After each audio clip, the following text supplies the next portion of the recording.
Hello everybody, आप सभी का स्वागत है मेरे YouTube channel Manoj Parmar academy classes Uttarkashi में। क्लास 9th एक्सरसाइज 14.3 का क्वेश्चन नंबर 6 है। नीचे की दो सारणियों में प्राप्त किए गए अंकों के अनुसार दो सेक्शनों के विद्यार्थियों का बंटन दिया गया, सेक्शन ए और सेक्शन बी। दो बारंबारता बहुभुजों की सहायता से एक ही आलेख दोनों सेक्शनों के विद्यार्थियों के प्राप्तांक निरूपित कीजिए। तो आलेख पर दोनों सेक्शनों के विद्यार्थियों के प्राप्तांक हमें निरूपित करना है। तो सबसे पहले हम इनका मध्य बिंदु ज्ञात कर लेंगे। जो हमारे पास सेक्शन ए के अंक हैं, इनका मध्य बिंदु निकाल देते हैं। ठीक है, तो सेक्शन ए का जो है मध्य बिंदु, सेक्शन ए का मध्य बिंदु, ठीक है, ठीक है, और सेक्शन बी का मध्य बिंदु,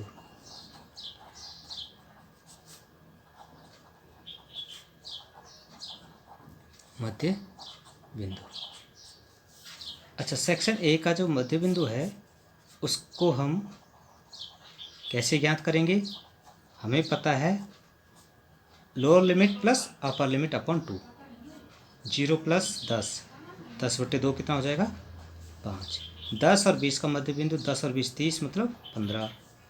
ठीक है, 20 और 30 का मध्य बिंदु हो जाएगा 25, 30 और 40 का 35, 40 और 90 का 45। ठीक है, बारंबारता देख लेते हैं। बारंबारता कितनी है? बारंबारता हमें दी हुई है, इसको हम लिख देते हैं। ये देखिए 3, 9, 17, 12, 9। ठीक है, अब आते हैं सेक्शन बी पे। सेक्शन बी का मध्य बिंदु भी वही होगा जो पहले हमने ज्ञात कर लिया है। ठीक है, तो क्या होगा? क्योंकि 0 से 10 है अंक, तो 5 हो जाएगा। 10 से 20 है, 10 और 20 30, मतलब 15 हो जाएगा। 20 और 30 50, 50 का था 25, 40 और 30 70 का था 35, 40 और 50 90 का था 45। और इसकी बारंबारता हम लिख देते हैं। बारंबारता लिख रखी है यहाँ पे 5, 19, 15, 10, 9, इस तरह से।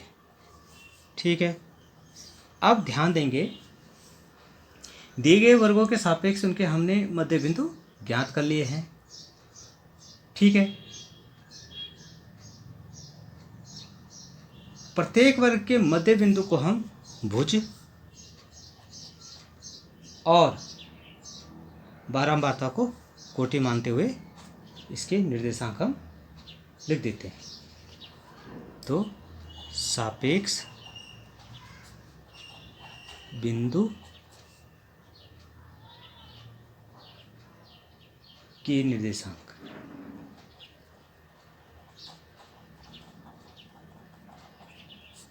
तो देखिए 15, 9, ये हो जाएगा 25, 17, ये हो जाएगा 35, 12, ये हो जाएगा 45, 9।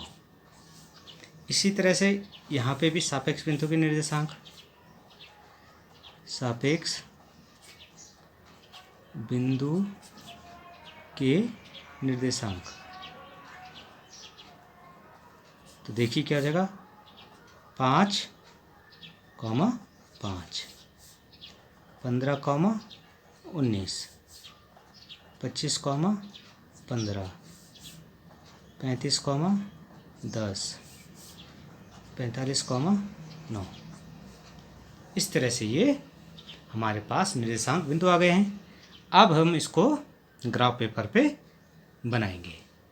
तो इसको बनाने के लिए हम एक ग्राफ पेपर ले लेते हैं। ठीक है, ये मैंने यहाँ पर ग्राफ पेपर ले लिया है। ठीक है, हमने यहाँ पे विद्यार्थियों की संख्या y अक्ष पे दिखा दी,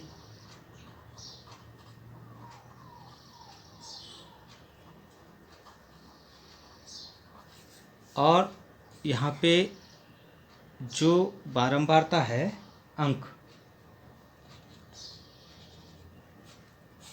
एक्स एक्स पे दिखा दिए। अब हम जब इसको प्रारंभ करते हैं, ओ से प्रारंभ करते हैं, ठीक है। सेक्शन ए को हम पहले देख लेते हैं। सेक्शन ए देखिए क्या है, पहला है 5,3, ठीक है। एक्स एक्स का 5 व एक्स का 3, तो इसको हम बी लिख देते हैं, पहला बिंदु। दूसरा है 15,9, तो 10 और 20 के बीच में 15 आता है और 9 यहाँ पे आ रहा है, ये 9 तक बढ़ाएंगे यहाँ तक, इसको हम सी लिख देते हैं। फिर 25 यहाँ पे आएगा, 25,17 देख रहे हैं आप, 25,17, तो 25 को जो है हम 17 तक बढ़ाएंगे, तो देखिए 2 4 6 8 10 12 14 16 और 1 17, यहाँ पे डी लिख देंगे। फिर 35 12 तक जाएगा, तो 2 4 6 8 10 12 यहाँ तक जाएगा। अब 40 से 45 मीन्स 45 9 हो जाएगा, तो ये 9 तक जाएगा, 8 और 1 9। अब इन बिंदुओं को आपस में हम ज्वाइन कर लेंगे।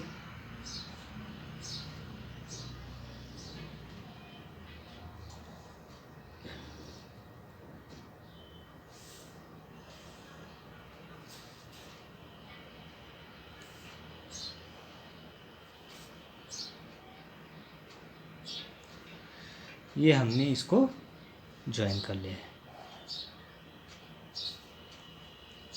ठीक है। अब हम सेक्शन बी के लिए देखते हैं।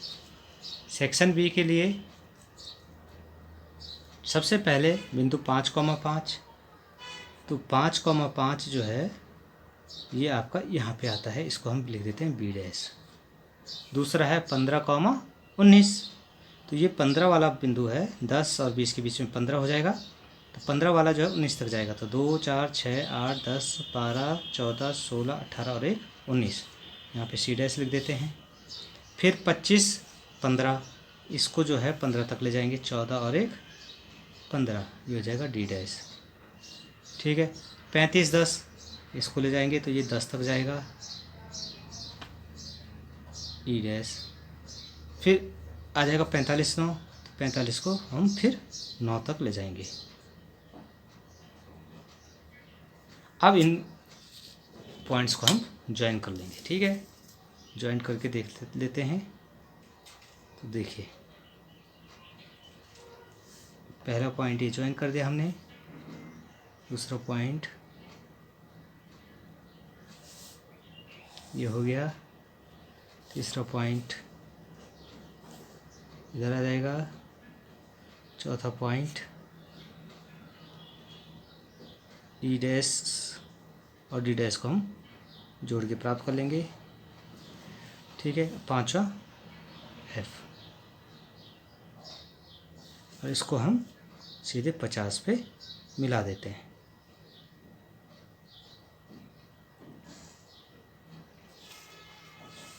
तो इस तरह से हमें बारंबारता बहुभुज प्राप्त हो जाता है। तो आपने क्या इकाइयाँ ली, एक्स अक्ष पे एक खाना जो है 10 के बराबर लिया, देखिए, ठीक है, और वाई एक्स पे एक खाना 2 इकाई के बराबर ले लिया। तो ये हमने इन डायग्राम्स, इन जो आंकड़े थे हमारे पास उनके हिसाब से ले लिया। हम देख रहे हैं कि 50 हाइस्ट हो सकता है, ठीक है, और इधर जो है हाइस्ट 17 है, तो हमने इसको 20 तक ले लिया, 19 है तो 20 तक ले लिया। इस तरह से बहुभुज हमें प्राप्त हो जाता है, ठीक है। अब हमने इनको अगर हम तुलना करें तो जो सेक्शन ए का परिणाम सेक्शन बी के अपेक्षा ज़्यादा उत्तम लग रहे हैं हमें, तो इस तरह से ये हमारा ग्राफ बन जाता है।